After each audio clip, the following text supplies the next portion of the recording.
2002년 3월 14일 날 아침 시간이죠. 중국 북경에 스페인 대사관에 25명이 집단적으로 스페인 대사관에 진입해서 1차적으로는 난민에 대한 지위를 요청한 것이고요. 난민지위가 받아들여지면 그 뒤에는 한국행을 요구한 것인데, 중국이 단 하루 만에 제3국으로 추방했고 18일, 4일 뒤에 한국에 도착했기 때문에요. 가장 큰 사건이고 가장 큰 중국 정책의 변화를 준 획기적인 사건으로 알려져 있죠. 모자를 쓴 채 버스 안에서 스페인 대사관을 둘러보는 탈북자들.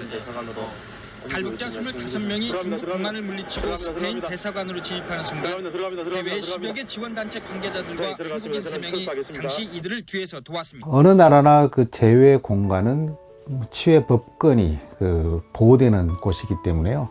중국 공안이 아무리 탈북자들을 체포해서 송환하려고 해도 이 제외 공간에 일단 들어가면 체포할 수 없는 것이거든요. 그래서 기본적인 신변 안전이 보장되는 공간이 제외 공간이기 때문에 중국에서 많은 탈북자들이 각국의 대사관이나 영사관에 진입하려고 했던 거죠. 중국의 북경에 가보시면 각국 제외 공간들이 쭉 있는 그런 도시가 있거든요. 한 거리가. 그 중에 스페인 대사관이 다른 나라보다도 좀 진입이 조금 쉬운 그런 측면도 있었고요. 그리고 국제적으로 알려지려면 유럽에 있는 국가이어야 됐기 때문에 유럽 국가들 중에서 진입이 용이하고 국제적으로 크게 이슈화 될 수 있는 국가를 찾다 보니까 자연스럽게 스페인 대사관으로 정해진 거였죠. 네, 사실 중국에 있는 탈북민들을 난민지위 인정하라고 하는 그런 요구가 국제사회에서 그 시점에도 많이 있었거든요. 국제법 일반적인 원칙인 거죠. 난민의 지위를 인정하는 것은 그 발생이 정치적인 사유로 발생하고 본국으로 돌아갔을 때 박해 수준이 상당한 그런 경우에 난민지위를 인정하도록 되어 있는 건데요. 정치적인 사유로 탈출을 하고 본국으로 돌아갔을 때 박해 위험이 상당한 수준에 있어야 되는 건데요. 중국에 있는 탈북민들은 탈출할 때 경제적인 이유로 탈출하는 사람들도 있지만 그것 자체가 정치적인 사유로 발생하는 배경을 갖고 있기 때문에 정치적인 이유를 갖고 있다 이렇게 주장을 하는 것이고요. 또 북한으로 돌아갔을 때 강제 송환당한 분들이 북한에서 얼마나 많은 인권 탄압을 당하고 있는지는 전 세계 모두 알려져 있기 때문에 그런 사유로 중국 당국에게 탈북민들의 난민지위를 인정해라 이런 요구를 국제사회와 국제인권단체들이 계속 하고 있는 거죠. 근데 중국은 그때나 지금이나 탈북민들에 대해서 단 한 명도 아직까지 난민지위를 부여하지 않고 있는 그런 정책을 유지하고 있는 거죠. 난민지위를 인정하는 방법은 두 가지가 있습니다. 난민이라고 주장하는 사람이 본인이 체류하고 있는 국가에 일단 신청하는 거죠.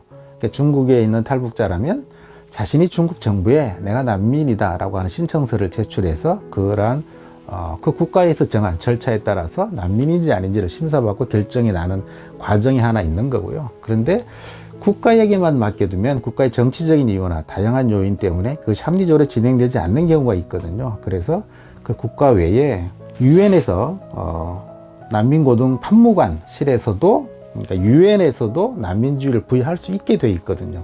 그래서 중국 북경에는 사무소가 나와 있는 거예요. 유엔 북경 사무소에서 그것을 심사해서 난민지위를 부여할 수 있도록. 중국에 1990년대 중후반에 대규모 탈북자들이 들어오게 되었는데요. 그 시점부터 지금까지 중국은 북한에 들어온 탈북민들을 불법 체류자라고, 그래서 불법 체류자 신분이기 때문에 중국 공안은 체포해서 북한으로 강제적으로 지금 송환을 하고 있는 것인데요. 그 과정에서 이들이 불법 체류자의 신분만이 아니고 난민의 지위를 가질 수 있는 대상자들이 거기 상당수가 포함이 되어 있기 때문에 이런 부분 때문에 강제 송환을 계속 하려고 하는 중국 당국과 이걸 막으려고 하는 국제인권단체들이 대립 충돌을 하는 거죠.